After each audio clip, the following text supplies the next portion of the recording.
up, beautiful people? Happy New Year's Eve, and thank you for taking just a couple of minutes to hear about why 2019 was the best year of my life, and to hear about my word for 2020.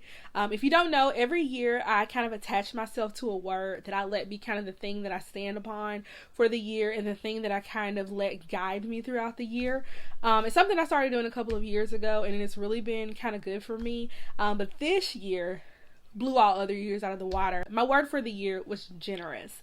And when I tell you, it was truly a generous year. I feel like God gave me so much this year, and I feel like I gave so much of myself this year that it was literally a year full of generosity. And I'll be honest with you, this wasn't a year where I had a lot of external wins. I didn't get a new job, I didn't buy a house, I didn't get a new car or anything of that nature, but this has really been an internally amazing year, and that's why I can truly say this has been the best year of my life, because I really feel like I'm walking out of this year as a completely different person than I came in, and it's all for the better. So let me just talk to you a little bit about why it's been the best year, and then I'll let you know what my word for 2020 is going to be. So I would say this was the best year of my life because at the very end of last year, I just kind of got this feeling 2019 is going to be a good year. I didn't have a lot of faith or hope left. It had been a really rough 7 to 8 years of just loss in my family. I had 2 failed businesses.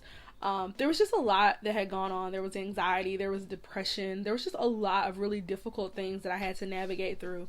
And so I'd arrived at the end of 2018 without a lot of hope and with even less faith. And I was just like, I don't know why, but I'm just going to hope, and I'm going to believe that 2019 is going to be a pivotal year, that it's going to be a really great year. And so I mustered up the last little bit of faith and hope, like literally, that I had, and I came into this year just with an expectation. It wasn't attached to any one thing. It was just really like, God, do something. And man, he exceeded every expectation that I could have ever set. 2 weeks into the year, I'm scrolling on Instagram and I hap across this pastor who's preaching, and it's this song, and it says, keep on praying. Keep on praying. Say that with me, everybody. Keep on praying. When life is crazy, keep on praying. Had an unexpected baby, keep on praying. My wife is gone, keep on praying. My hormones on, keep on praying. I lost the fight, keep on praying. I can't sleep at night, but keep praying. I'm on the edge, keep I'm trusting what you said, keep And it's Pastor Michael Todd from Transformation Church. If you have looked at anything I've ever posted this year, then all I've talked about is Transformation Church. And so this is going to be no different, because I'm so grateful to God for their ministry and how it has really transformed my life. So I start looking at the message and I send it to my friends, and they're super blessed by it. And from that one Instagram video, it just led us on a journey through our faith. And just a journey with God this year that has been incredible, and like no other year I've ever had. We were watching sermons every day, almost to the point where we weren't even really watching TV. Like, we were just going back and watching old TC sermons. We were talking on the phone about God. We were in our word. Like, we were so invested in just getting closer to God and just doing what God had told us to do. And we all, me and my friends, all had individually just felt God kind of calling us back to him and back to like the things he wanted us to do. And so this was just like laying the groundwork for us to be able to do that. So we're doing all of that. We're serving more in our church. And then in the middle of the year, there's like a little hiccup. We have kind of like a setback, and some things happen, and there's some disappointments, and we're feeling discouraged. But because we have been putting so much word inside of us, the joy of the Lord was so real that we really couldn't stay down long. Like, we bounced back so quick, and we buy our tickets for Transformation Conference. We end up going, and it is the most incredible experience that we've ever had. And I truly feel like God met me there. He came and did surgery on my heart, and when I left, I was just a different person. like I said, a lot didn't change for me. So I had to go back into my old environments as a new person. And man, I just couldn't even understand it. I kept thinking like, oh, this is just like a high from, being at like a high energy place. But it really wasn't. I went back to my job where every day I would leave previously and I would have migraines. I would go home and I would just have to turn off all my lights and either go to sleep or listen to music, or sometimes I would come home and I would be so mentally exhausted that all I would want to do is just watch TV and just do nothing else. It was very unproductive, and I left and I just didn't feel that same feeling. Like I came back home, I went to work, and it's the same people pretty much, but I just don't feel that same feeling that I was feeling. Even, with my family and different things, like there was such a joy and a gratefulness that had come over me, that things that used to bother me just couldn't bother me anymore. And even one of my coworkers said to me like, girl, where you go to church? Like, how do you act like this? And I was like, man, it's all God. Like, I'll just be honest with you. Like, he has done a complete 180 on my heart.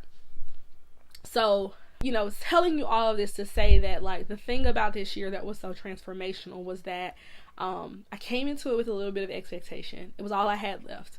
I didn't really have a lot, but I put all that I had into knowing and expecting for God to do something, and he completely blew my mind. He exceeded every expectation. And then I really got around people, started going to small groups. I went to therapy this year, which was like huge. And God just used all of those things and my obedience and me just being open to growing to really change me. And so this was not an easy year. It was difficult for me to have friends that I was vulnerable with, because anyone who's ever been my friend, if they'll look back, they'll realize they don't really know anything about me, because I'm not a very open person. Typically, I am now, but I wasn't a very open person. I wasn't very transparent or vulnerable. God has completely changed me in that way. He's made me more honest. He's made me more upfront. He's made me more integral. Just so many things that he's changed. And it was because I just had a little bit of expectation, and because I met God with the little bit that I had, he was able to take that little bit and just like multiply it and really be able to do some things that I know he's been wanting to do for me for, years and years. So I'm super, super excited about 2020. I'm walking into this year with so much expectation and so much hope and so much faith, whereas last year I was scrounging from the bottom, like my cup runneth over. And so I'm going into this year. I was talking to my sister-in-law and I was like, I just feel like God's going to restore some things, because he's been reminding me of some dreams and some things that I've forgotten. And I was like, I feel like God's going to restore. He's bringing me back to things. And God was like, I'm not just going to bring you back as the same person that you were. I'm going to bring you back, but I'm going to bring you back better. He was like, it's like the same thing, but I'm bringing it back in an improved state. And so I was like, well, what's a word that's better than restoration for that? And the word he sent me for 2020 is so churchy, y'all, is revival. And I'm super, super pumped about 2020 being the year of revival. And I have been saying God's brought me back to life. And so it's just an appropriate word for 2020. I do feel like this is going to be my revival year, where I have really just been trying to hide myself and shrink into the background and not put myself out there and not pursue things. I'm just ready, and I've been working super hard to prepare for these next ventures. I'm finally starting my YouTube channel. I've got 2 businesses. I'm working on a ministry with some friends. There's a lot going on in 2020, and I just have full faith to know that even those things I'm expecting from God, I know that there's so much more that he's going to bring to me that I'm not even expecting, and I know that it's going to be exactly what I need. I have no doubt about that. Of course, it's not going to be without challenge. I am not naive enough to think that, but God has prepared me this year on how to control my responses to challenges and how to respond in a way that's going to make sure that I learn the lesson and that I'm able to progress forward. So super pumped about my year of revival. Prepare, y'all about to see a lot of me. I have a lot of things that I'm working on. So hold me to that. I said I was going to do it, so I'm going to do it. Thank you for taking this time. My prayer for you is that as you're leaving this year, even if this wasn't your favorite year, if the last couple of years have been hard for you, and you're leaving this year like I was last year with not a lot of hope and not a lot of faith, that you will just muster up a little bit that you have left, and that you will just put that in God and just trust him. I promise you, He will exceed your expectations. He will, restore the years for you, and he will really bring you back and allow you to have your very own year of revival. I truly believe that, and I know that. I'm like living proof of it. So if you're feeling hopeless, I'll be praying for you. I'm believing God for you, and I know that these next years are going to be the greatest years of your life, just like I believe they will be for me. Have a happy new year. Bye-bye.